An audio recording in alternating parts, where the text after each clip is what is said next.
Bonjour et bienvenue à un nouvel épisode de Limitless, le seul podcast où il n'y a pas de limite. Aujourd'hui, nous allons parler de tadam, l'énergie de nos vêtements. L'énergie de nos vêtements ? Eh oui, nos vêtements ont bien une énergie. Mais comment ça se fait ? Est-ce que mon énergie dépend de ce que je porte ? Et dépend aussi de mon environnement et des personnes qui m'entourent ?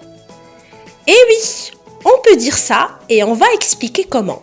Mais avant cela, j'aimerais bien remercier Lorita pour son podcast de Inner Lab qui m'a vraiment motivée et poussée de parler à ce sujet dont plusieurs personnes ne connaissent pas.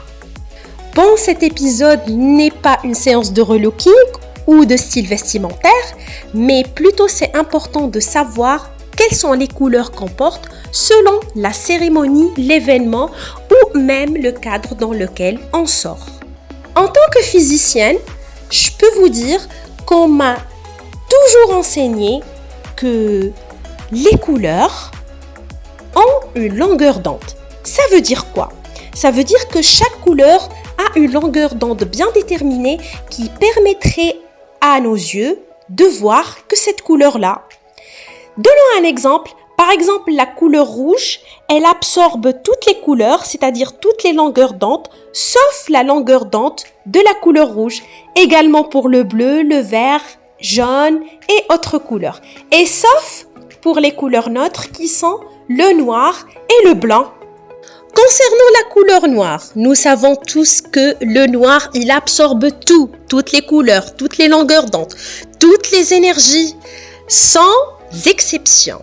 Alors que le blanc, au contraire, il rejette tout. Il reflète toutes les couleurs et toutes les énergies. Alors, c'est quoi la relation entre l'environnement extérieur et les personnes qui nous entourent ? Et comment je peux porter ce que je veux sans être influencé par tout ce qui est négatif ? Commençons un peu par le noir. Puisqu'il absorbe tout, donc c'est important que l'énergie que nous avons dans notre corps, ce soit de l'énergie positive. C'est-à-dire, dès qu'on a une cérémonie, une formation, ou encore on est dans une grande salle, une fête, ce que vous voulez, une soirée aussi, c'est bien de porter du noir. Comme ça, on pourra être motivé et avoir que de l'énergie positive.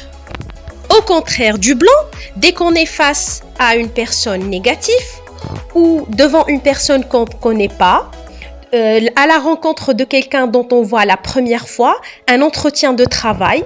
Donc, c'est important de ne pas tout absorber, mais plutôt le rejeter et alors de porter du blanc. Mais quand même, comment ça se fait dans une cérémonie ou encore des funérailles, on est obligé de porter du noir ?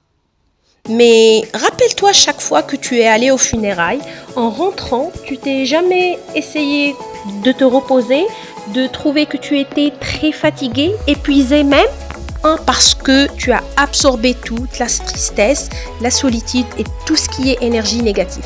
Donc, comme les Asiatiques le font, en allant aux funérailles, ils portent du blanc. Comme ça, toute l'énergie négative, la tristesse, elle est rejetée, elle est reflétée et non absorbée. Mais parfois quand même, on est face à des coutumes et à des traditions. Et il y a notre maman et notre grand-mère qui nous empêchent de porter une autre couleur que le noir pendant les funérailles. Eh ben, j'ai une petite astuce quand même pour vous. Parce que j'aimerais pas être grondée par maman aussi. Donc, si vous êtes obligé de porter du noir, que ce soit dans des funérailles, pour aller à un hôpital ou autre, essayez plutôt d'avoir des sous-vêtements en blanc. C'est-à-dire que vos sous-vêtements, ils doivent être de couleur claire, blanche. Comme ça, quand vous portez du noir à l'extérieur, c'est vrai que ça va être absorbé, mais quand même, vos sous-vêtements vont refléter cette énergie-là et ne va pas la transmettre à votre corps. Le résultat n'est pas garanti à 100%, mais au moins, vous pouvez ne pas être grondé par votre maman ou votre grand-mère. Allez, merci à vous pour ce podcast. Si vous avez des questions, n'hésitez pas de me laisser en commentaire et à très bientôt.